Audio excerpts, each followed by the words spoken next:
Hi guys, welcome back to Mer Murder, where we put the Mer in murder. I'm your host, Mercedes Rose, and I just have one thing to say. Obsession is the best horror film, I think, of the year. Da Vinci? No, that I literally, if you know me, you know that I love horror. Like, I have a freaking true crime podcast. Like, nothing scares me. I expect every jump scare. I already know where the story's gonna go. I know who the bad guy. Like, this movie was insane. From the movements that Nikki was making, from her eyes and the lighting, and every time you knew it was and wasn't her, and just every time her real self peeked through, and Bear's actions, his cowardice, his just like, oh, I'm such a good guy and I just want to be loved and I'm trying my best. That whole act, like, I think this movie was like an incel's wet dream, and I think all of them would wish to have a beautiful, like, extremely amazing, funny, and like out of their league girl be so down bad for them. But it got to a point where it was so scary. Like, I was unsettled, unnerved, uncomfortable the entire time. No movie has done in the past probably 10 years. No movie has done what Obsession did to me. I literally could not stop thinking about it. The way that it was shot, everything about that movie was so scary. I couldn't even eat my Chipotle contraband. Like, that's how scared I was. I was sitting there, I was holding my boyfriend's hand, and I was just like, oh my God, I've never been this scared. I haven't been this scared in such a long time. Like, that movie was so insane. If you have not seen it yet, I highly recommend. Like, 1,000,000 out of 10, whether you like scary movies or not. And it's not even like, I think that's what I appreciate the most about the movie, the fact that it wasn't super saturated with jump scares and you didn't rely so heavily on gore, and like it was genuinely just the unsettling idea and the theme of it. Like, you could only feel bad for everyone. Like, Nikki, she's the biggest victim in this whole thing. I feel awful for her. And then I do not feel bad for Bear at all. Honestly, fuck Bear. He is the worst person, I think.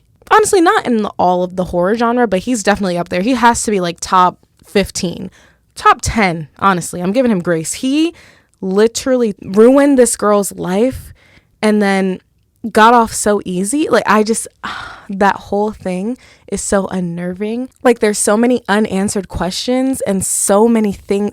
There was just so much going on. I get that.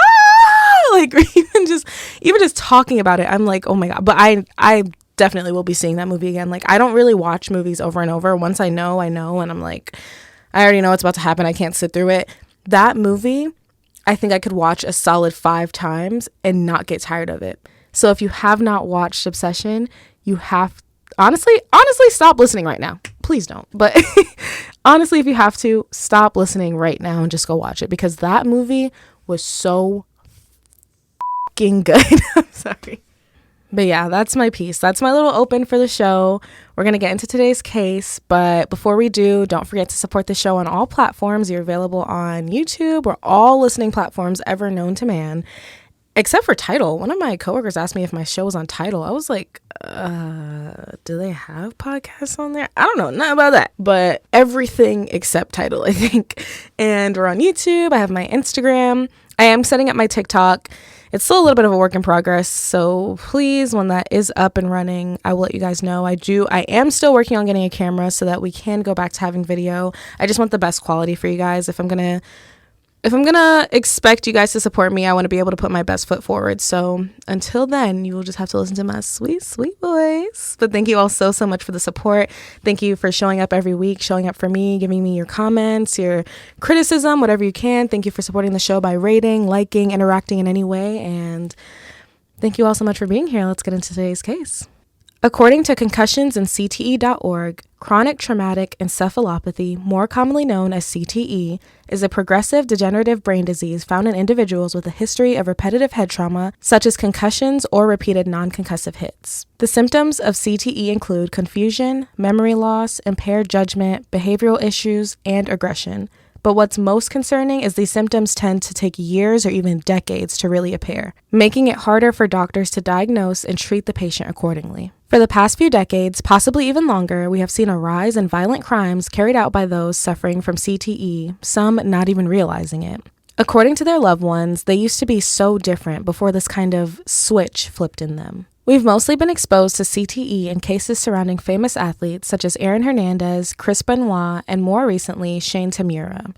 All athletes who suffered from different levels of CTE and eventually carried out murders before taking their own lives.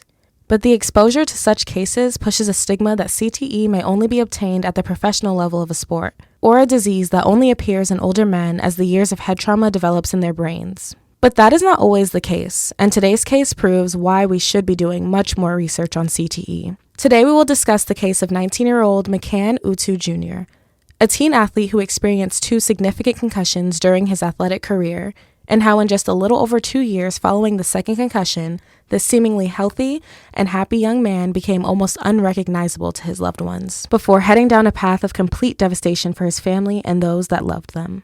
McCann Utu Jr. was born on March 18, 1997 in Plano, Texas, to his parents McCann Utu Sr. and Stacy Fawcett Utu. The family had a bright future ahead as McCann Utu Sr. was a former University of Arizona football player turned businessman, and Stacy Utu was becoming a popular local food blogger, eventually landing a position at WFAA, a local news station for the Dallas-Fort Worth area, where she did interviews and had her own weekend morning segment for cooking demos. McCann Jr. was an only child for all of 14 months before his parents welcomed their second child together, his little brother Josiah Utu, on May 5th of 1998. The brothers were extremely close growing up, according to their friends and family members.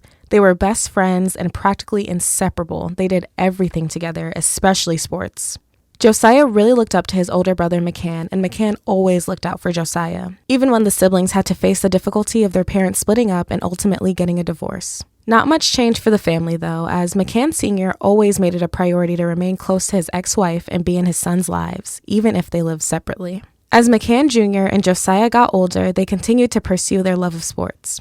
By his sophomore year of high school, McCann stood at an impressive 6 feet and weighed 175 pounds. If you guys didn't know, in Texas, at least in Plano, they separate the high schools into feeder schools, usually like 2 different schools where the 9th and the 10th graders attend. And then those 2 schools where the 9th and 10th graders attend feed into one senior high school. So there's usually like 2 schools like 10, 15 minutes away from each other.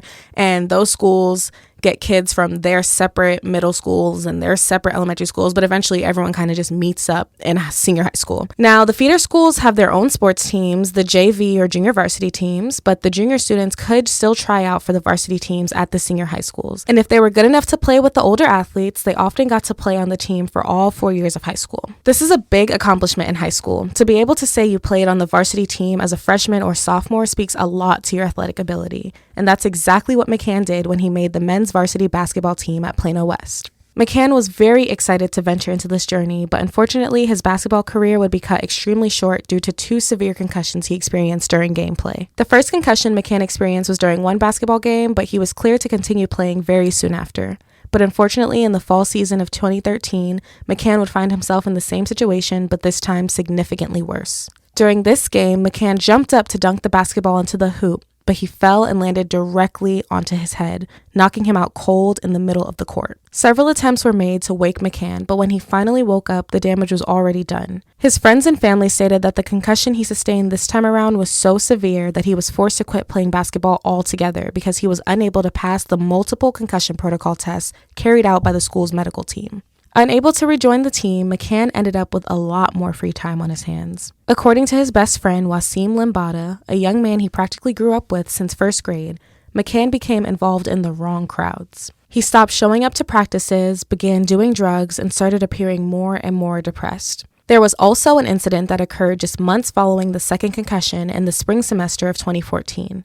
McCann, now a junior at Plano West, got into a physical altercation with another student in a locker room. Eyewitnesses stated that during this fight, McCann sustained significant head trauma, and following this incident, he began to isolate himself from his friend group and slowly started dealing with his mental struggles on his own. Friends and family of McCann's have stated numerous times that there isn't a doubt in their mind that this sudden change in behavior was a direct result of McCann's second concussion from the previous year. They insist that McCann was never violent by nature and never had any behavioral issues prior to his second concussion, but they were determined to get the McCann that they once knew back. Around the time that McCann graduated from Plano West in 2015, his family began taking him to a psychologist regularly, trying to get answers and possibly solutions to help their son and his behavior as it was growing more and more concerning. McCann was never violent, but his behavior was extremely erratic, and he oftentimes scared his family as he would run away from home and be missing for long periods of time, forcing his mother to reach out to neighbors and family members to help look for him and keep an eye on him when she wasn't around. For over a year, McCann's family fought and fought to get help and return him back to normal,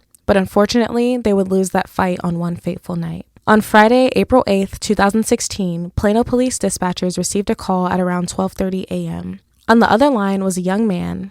That young man was now 19-year-old McCann Utu Jr. McCann told the dispatcher, quote, "I have committed murder." He informed the dispatcher that he killed his mother, 45-year-old Stacy Fawcett, as well as his younger brother, now 17-year-old Josiah Utu, eventually confessing at one point to stabbing them both to death before hanging up the phone. Officers rushed to the location of the call and arrived at the 3100 block of Communications Parkway. Just across the street from Plano West Senior High School stood the Carrington Park Apartments, and officers made their way inside to the exact location of the call. Upon locating and entering the apartment, officers found both Stacy and Josiah deceased. Stacy had been stabbed 5 times in the chest, abdomen, and right arm. The blade of the knife was still lodged in her abdomen with the knife handle missing. She also had numerous defensive wounds on her forearms. Josiah had been stabbed twice in the back, once in the chest, and once in the left arm. Not too far from their bodies laid 19-year-old McCann with stab wounds to his chest, abdomen, right thigh, and 3 stab wounds in his neck. Upon further inspection, officers realized that McCann was in critical condition but still alive. He was rushed to the Presbyterian Hospital of Plano, which was right next to the apartments, literally a 10-minute walk or 3-minute drive across. But unfortunately, time wasn't going to save McCann. He succumbed to his injuries soon after arriving, as the stab wounds to his chest and abdomen proved to have done irreparable damage, puncturing his heart, left lung, and liver. Detectives were able to conclude that Stacy and Josiah were in fact murdered by their son and brother using one of the family's kitchen knives, and shortly after McCann placed his call to 911, he turned the knife on himself, ultimately taking his own life. The news of the incident absolutely rocked the community and devastated those who knew and loved Stacy, Josiah, and McCann. The news spread all over social media like wildfire, and by the afternoon of Friday, April 8th, the same day as the murders from earlier that morning, family, friends, neighbors, and classmates, all the same, came together at the Plano West Senior High campus to mourn their loss, but the dark cloud of the gruesome details loomed over their heads. Josiah was still attending the high school as a junior in 2016, and McCann had only crossed the stage just a year prior in 2015, so their memories were very much alive and fresh to those at the campus. A football teammate of Josiah's told local news, quote, "If you were to take a walk across the campus at Plano West today, you would have found every class, every hallway, dead silent." A former classmate also stated, quote, "All I remember them as was a real happy family. With a smile on their face, both joking kids always made me laugh." And a neighbor of the families recounted her memory of Stacy. She said, quote, "She was always smiling, always, always, always smiling. You could just tell she was a good person. She was very loving towards her boys.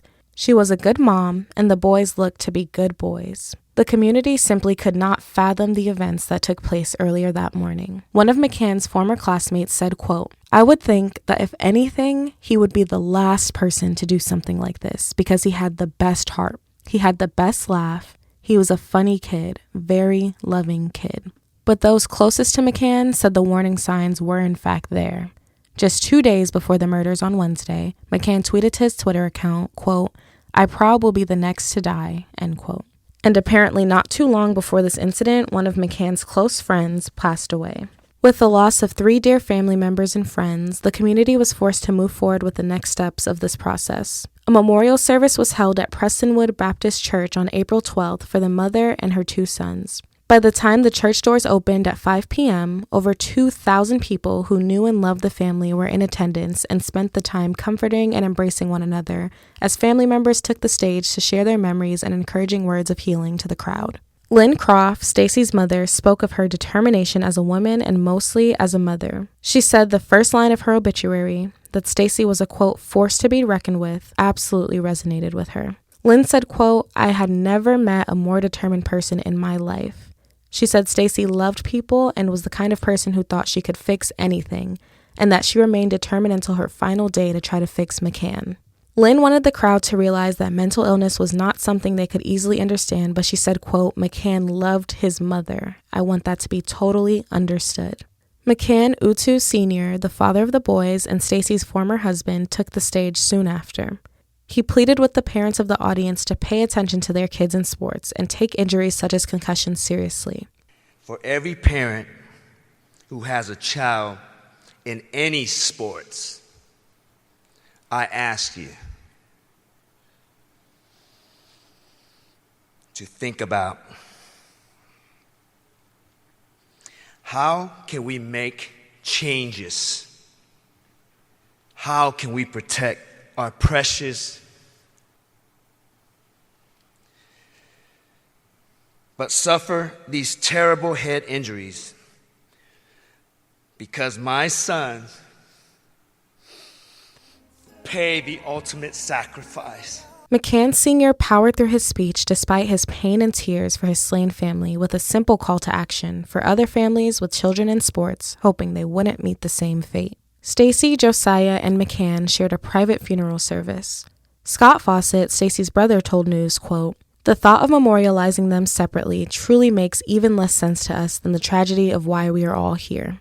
Showing that they understood the gravity of the situation that they were dealing with, however, it just didn't make sense because at the end of the day, the boys and their mother were a family, and they had to be laid to rest as such.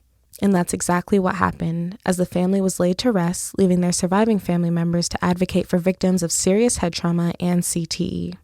They always understood that McCann loved his family, absolutely adored his family. And if it weren't for the repeated serious head traumas that he adored that caused that shift in him, he would have never done something so detrimental. Scott Fawcett, Stacy's brother, as well as McCann Utu Sr., the boy's father, have been very outspoken about CTE and the causes it can have on a person. Scott recounts the shift he noticed in McCann Jr. following the second concussion he endured. He said, quote, "If you showed me 2 pictures of him 4 days apart, centered around the second concussion, I could tell you by the look on his face which one was the latter one." It was later announced that the family donated McCann's brain to the UT Southwestern Medical Center for study. The family wanted researchers to run tests on McCann's brain so that they could understand how the head trauma exactly affected him, as well as get more insight into the cause and effects of CTE. Scott Fawcett has always been very adamant that the researchers would find at least the beginning stages of CTE in his nephew's brain, especially because the last 12 months of his life he was slowly becoming unrecognizable to his uncle as his mental state began to deteriorate. The family hopes that the research could help victims of CTE and their families find ways to support and heal their loved ones before things get so bad that they do the unimaginable. Before McCann's death, he was seeing a psychologist regularly, he was getting concussion therapy, and he was even going on runs with his uncle Scott at the local Arbor Hills Nature Preserve in Plano, Texas. But it seemed like no matter what they did and how hard they tried, McCann was slipping through his family's fingers. His father, McCann Sr., founded a non-profit organization in 2016 called the Utu International Brain Institute. The organization was created in honor of Stacy, Josiah, and McCann Jr., and its goal is to help educate parents about mental health issues related to traumatic brain injuries, or TBIs, and increase awareness of potential signs of such injuries to prevent tragedies like the one the Utu Fawcett family faced. Stacy Renee Fawcett leaves behind her parents Lynn Croft and Brian Fawcett, her 6 siblings Scott, Dawn, Justin, Danielle, Heather, and Chris, many nieces and nephews, and many, many friends and family, especially those at the WFAA news station, whose hearts she touched and days she brightened. Stacy is remembered as a kind, loving, dedicated, and determined mother who always had everyone's best interest at heart. She lit up people's TV screens with her passion for cooking and food, and she is deeply missed by those that were graced by her light. Unfortunately for the Fawcett family, Stacy would be their second daughter and sister to pass away, as Stacy's younger sister, Jonna Eatman, had passed away 10 years prior in July of 2006 at just 31 years old. But if there is a silver lining, it's that at least Stacy and Jonna are now reunited once again. Josiah Utu, who was only 17 years old at the time of his death, had an extremely bright future ahead of him. He will forever be remembered as a silly, genuine, sweet, and athletically talented young man. His uncle Scott Fawcett even said that in the 18 years he knew him, he never saw Josiah in a bad mood. He was always a happy and cheerful kid. Josiah even earned the nickname Smiley from his friends throughout 8th grade because he was always so happy. During his brief yet impactful time at Plano West Senior High School, Josiah touched the hearts of many, especially those of his fellow teammates on the football team. They were all devastated over his loss and chose to honor him in every way they could throughout the rest of their high school careers, even saying that they would always play for Josiah. Although Josiah deserved much more time on this earth, I think his family and loved ones can find peace in the fact that the time he did have, he spent it being pleasant to everyone and was loved by all of the people around him. McCann Utu Jr., who should not be mistaken for the villain of this story, but as another victim, also had a very bright future ahead of him, but it was taken away years before he even took his own life. McCann is still remembered by his friends and family as the sweet, goofy, caring, and supportive young man who absolutely adored his family. No one blames him for his actions, according to his grandfather, Brian Fawcett. They all understood that the brain injuries he suffered years prior played a huge factor in his actions. McCann's brain research results are pretty difficult to find, maybe because it's still ongoing even 10 years later, I'm not sure. But his autopsy report did show that his brain had a slight depression on the right side of his frontal lobe, as well as ridges along his brain that were slightly flattened. I just hope his soul can rest knowing that those that truly knew and loved him understand that that wasn't him the night of April 8th, 2016. They all know that the McCann they knew would have never done anything to hurt his family. He was simply dealt a bad hand, and it wasn't his fault that he suffered a brain injury that caused him to become a completely different person. As we close out today's case, I'm going to leave you all with some resources for those of you who may need it or have loved ones who might. You can call or text 988 for the National Suicide and Crisis Lifeline. You can call 800-444-6443 for information and resources regarding traumatic brain injuries and advocacy groups. And you can visit concussionandcte.org/helpline for resources and guidance if you or someone you love is suffering from a TBI. Okay, so we are now in the part of our show where we do the police/detective rating and the judge/jury rating, but obviously we will not be having to do any of that. We won't have to give any ratings today because the justice system was not a part of our case. There weren't any figures that really were a part of our case. But I would like to take a moment for us to think about the officers who had to show up on the scene of the crime. And this isn't my first time saying this. And as long as I've been in the true crime community, as long as I've been a part of this, I just can't wrap my head around having to go into work every day, like unsure of what gruesome and traumatizing things you might see. And I think I like to keep myself pretty sensitized to death, even just researching and talking about cases that we cover, because you do need empathy to do this. And that takes a lot. Like, that takes a huge toll on you emotionally, mentally. But I just couldn't imagine being face to face with death damn near every day. And I just want to say to all the officers that are doing their job correctly and showing up in the ways that they're supposed to, just a big thank you. And I hope you guys are getting all the support you deserve. And yeah, that is it for today's case. My sources this week have been cbsnews.com, concussionandcte.org, dallasnews.com, findagrave.com, fox2detroit.com, fox5atlanta.com, fox7austin.com, maxpreps.com, news.com.au, usatodayhss.com, and wfaa.com. And yeah, that's really it from me this week, guys. Thank you all so much for your support. Thank you for showing up every week, like I said in the beginning. Thank you for everything. Thank you for everything. And if you haven't already, please watch Obsession. It is my favorite horror movie, I think, ever now. Yeah. Guys, I think Obsession is my favorite horror movie, period. Yeah. Oh my gosh. That's like, I hope Curry Barker is somewhere out there listening and he just heard that and he gives himself a big pat on the back, because that's actually a really big feat. I think I've had the same favorite horror movie. They don't usually change. Like, nobody really outdoes anybody for me. Horror is just kind of like, like, nobody ever really catches me off guard. Nobody ever really surprises me. Nobody like does anything special anymore. So yeah, Obsession is my new favorite horror movie, guys. Oh my gosh, give him a round of applause. But yeah, go watch that as soon as you can. And thank you all so much for your support. I love you all. Please stay safe. Please take care of one another and take care of yourselves. And I hope to see you all next week as we put the Mer in Murder. Thank you. Bye.